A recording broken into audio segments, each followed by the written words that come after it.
Wow, today's been a community day for sure. It's all about community, guys. It's been a busy day. A lot of work on the homestead. Selling ducks and chicks, hand over fist. It's been good. Getting the rabbits all set up, but I want to talk about the community. Community is literally the most important thing that we can do as prepare-minded people. My brother needed help with some electrical work, so I took some of my gear over there and we did the things. And he blessed me and my family with about 65 pounds of elk. He bagged an elk a couple days ago, and yeah, I mean, this is outstanding. I mean, I couldn't be more pleasantly surprised. So we're gonna get him some ducks and stuff in return. He loves ducks, so we'll hook him up with a bunch of duck. And then I have my good friend coming over. He's the hunter. He's the one that always brings Kova a bunch of deer bark and elk bark and cow legs and stuff like that. And every time he goes for a hunt, he always leaves me some meat. Or if he goes crabbing or fishing, he always is really great about giving me stuff. And I have brothers and friends that you can't outgive them. You know what I mean? And that's what's so amazing about community. No matter how hard I try to outgive them, I can't outgive them. So their chickens are getting a little up there in age, so he's wanting to get some more chicks for his daughters. But guess what? They're not selling them in the state right now. There's no chicks to be bought. So what are they gonna do? So they obviously know that I incubate, chicks and ducks and stuff like that. So him and his daughter are gonna come over here in a few minutes, and I'm gonna let them go in the brooder, and they're gonna grab whatever they want, and it'll be good. Like I said, their chicks are getting up there in age, so they need to get new chicks. And usually this time year, you go in the feed store with a crisp $10 bill and you get yourself quite a few chicks. Not anymore. Those days are long gone. So whatever we can do to help out our friends and our family and our community, we will. But it's just great because you want people that do the things. You do the things, they do the things. And in the country, you meet these people that you just can't outgive, and they're a blessing, truly a blessing from God. So let's talk about how to forge community. How to get a MAG, mutual assistance group. We're just a group of guys and gals that share the same interests in you. How do you get people, and how do you form a group of like-minded people? It's pretty simple. We'll talk about it here. So there goes my buddy. He actually picked up some ducks too, so super exciting. Really happy I could help him out. His daughters absolutely are ecstatic, so it's good. But yeah, man, community is important. Having a group of people is important. You can't do this by yourself. You can't. No matter how prepared you are, no matter how self-sufficient you are, you can't truly do it by itself. And I'm saying that as somebody that I know lots of lone wolves out there that do amazing things, and they have, great outcomes. But truly to be any sort of sustainable and be long-term secure, you need a group. And people will ask me online, well, how do you start a group? How do you get a mutual assistance group? How do I get a community of people? How do I get a tribe? And the first word of wisdom, and the thing I tell everybody, is stop with the fear porn. Stop with this end of the world mentality that the end is coming. If you really want to have a group, a tribe, a community of people, in my humble opinion, everybody's different, and you can disagree with me, but I have one, and what I have is working just fine. So don't change something that's not broken, right? But what I have found is the typical prepper mentality is not conducive to community. A lot of the prepper mentality is this idea that as long as I can resource acquisition enough, I can be fine. And OPSEC bro, to the point of a lot of you guys don't even feel comfortable talking to your neighbors. You guys don't feel comfortable being neighborly. That's huge if you want to be a part of a tribe and community. The fact that you're not willing to put yourself out there and talk to people, talk to normal people, and talk to people about normal things that aren't just about doomsday. You guys have a hard time being friends with people that don't have the same idealistic values as you do when it comes to conspiracy theories, So it's really hard for people that are in that kind of mentality to really be a part of a tribe or community of people, because that requires you to be neighborly. Requires you to go out and do for your fellow man. And guess what? Most of the conversations I have with the people in my group have nothing to do with conspiracies. Actually, never do we talk about conspiracies because we have more important things to be doing. So my first word of advice would be, and this is just me, like I said, maybe my group is just that one.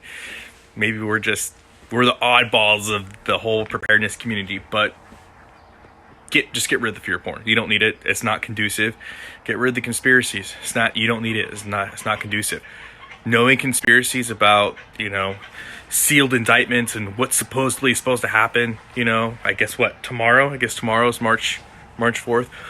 Whatever, right? All these conspiracies about what's supposed to happen. How does that help me grow food, right? How does that help me grow food? How does that help me produce power, produce clean water, shelter? How does that help me do any of that stuff? It doesn't. So why bother with it? Why depend on it? Why use it? Why need it? The next very important step is to be neighborly. And by be neighborly, I mean be neighborly. Get to know your neighbors. Get to know more than just who they voted for, if they voted for Trump or Biden, right? Get to know them on a personal level. Get to know their likes, their dislikes, their children's names, their children's friends' names, their children's birthdays, things like that. Get and be a part of a community, which is to be neighborly, If you've never talked to your neighbor, be the first one to make that contact. Be the first one to let them know that you appreciate them, that you are glad that you guys are neighbors. Even if you're not particularly thrilled, you get a whole lot more bees with honey than you do vinegar. Be old school. Bake them a pie. And if it's COVID-19, okay, maybe get them a bottle of their favorite beverage. Find out what their favorite beverage is. Get to know your neighbors. Be neighborly. I know all my neighbors. Does that mean I talk to them every single day? No, but I know them. And I know if there's something going on their property, I'm going to let them know. If there's something going on my property, they're going to let me know. Big old Oakley gets out or she's testing a fence, I'll know about it. If somebody comes on my property as a vehicle they don't recognize, I'll know about it. Hey, there's this weird... Oh, yeah, you haven't met him yet. That's my uncle. Yeah, he's going to be in town. Thanks for letting me know. You know what I mean? Be neighborly. Next word of advice. You actually have to go out and do the things. And this is what I mean by that, okay? You are going to attract people that are like-minded, people like yourself. You're going to attract people that do things like-minded, like yourself. And so the big issue that I see people running into is we have this mentality and ideology out there on the internet that preparedness is simply resource acquisition accompanied by a bunch of fucking fear porn, right? And when you do that, and when you act that way, you attract like-minded people, and you already have, right? That's why your circle of friends and your circle of prepared-minded tribe and community is a completely digital one. And that's not to be no offense to anybody, right? But the truth of the matter is you're going to attract like-minded people, which you already have. They're your YouTube friends. If you want real tribe, real people, you have to go out there and do real things. And here's my last piece of advice to you that I think is super important in regards to forming a mag, forming a group, forming a community or tribe. And that's this. The bedrock of your tribe, your community, your group may not be a preparedness one. Oh, geez, he said it. It's true. My group, my mag, is not a preparedness-based group. There's two real facets of who I spend my time with, my group, my people, my community. One is based upon my belief system, how I believe on a spiritual level, right? Some people would call that religion, some people would call it whatever you want to call it, based upon my internal beliefs. And then one's based upon my lifestyle, right?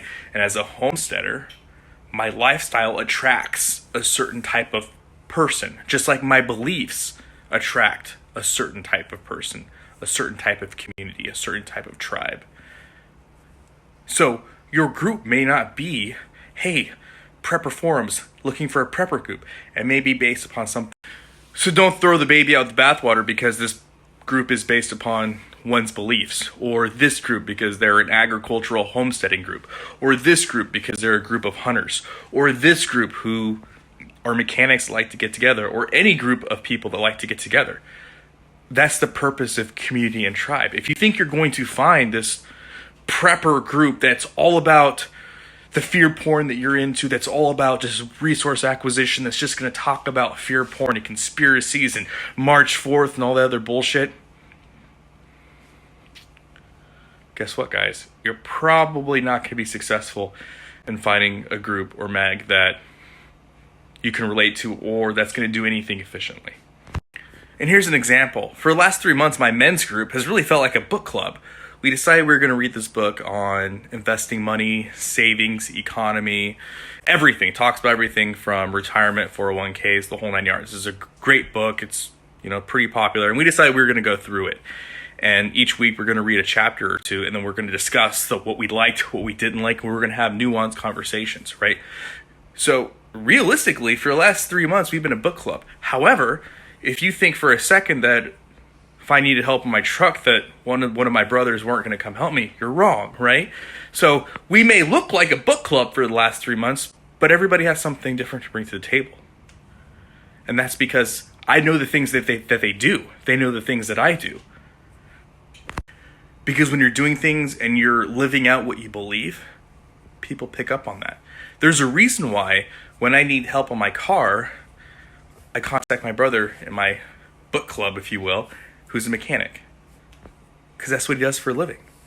I know that if I want to go out and shoot, I'll contact my other brother who is a firearm instructor. I know that if anyone in my group needs help with butchering an animal, harvesting, or they just went out and hunt, they got an elk or something like that, or they have some kind of farm homestead issue, they'll contact me because they know that's what I do, right? So even though we may look like a book club, I know my brothers, I know what they do, and I know what they bring to the table. And I know I can pick up the phone and I can get help. So while we look like a book club, we're much more than that. We're community. We're tribe. Being a part of a group, being a part of a community is not difficult, but you can't go about it with the 2021 lens. There's no app for it. You can't swipe left. You can't swipe right. That's not how this works. You can't Google prepper group, input all these search filters, spit me out a group that's going to accept me for me, and we're just going to go on and take on the world. It doesn't work that way. So let's recap. Cut out the bullshit. The fear porn, get fucking rid of it. Conspiracy theories, get fucking rid of it. Don't need it, get rid of it. That's not going to help you be a better prepper, okay? First and foremost. Number 2, be neighborly. I understand. OPSEC bro. All actuality, get over it. Be neighborly. Get to know your neighbors. Get to know them more than just through a political lens. Get to know your neighbors. Be neighborly. I'm not saying, incubate eggs for your friends, family, community like I do. I'm not saying do that. I'm not saying go out there and give them 65 pounds of elk. I'm not saying that either. Be neighborly. Would some snickerdoodles or a pie kill you? Would getting to know who they are as a person kill you? Be neighborly. Next, you're going to attract people that are just like you. So if you are resource acquisitioning, right? All you're doing is acquiring resources and being a hermit, then your community and tribe is going to stay on the internet, digital ether. Get over it. That's just what it is. Lastly, really huge, not every group that's going to help you with preparedness is going to be one that says prepper group on the label. Just because you are part of a ideological body that has a certain religious or ideological belief doesn't mean you can't be prepared. Just because you decide you're going to be part of a book club, hunting club, agricultural club, homesteading club, gardening club, doesn't mean that you're going to be more unprepared. There are lots of people that are in these clubs, that are in these groups, that have lots of skills and lots of things to add benefit to your life. Be more nuanced. And most importantly, do the things. Do the things you know you're already supposed to be doing. You know how you're supposed to be prepared. You know how you're supposed to be sustainable. You know what you need to do. Just go out there and do it. Okay? If you think I got everything completely wrong or you're just upset, just leave me a thumbs down. I would say articulate yourself in the comment section below, but I know that's too difficult for some of you guys. So just leave me a thumbs down. I appreciate it.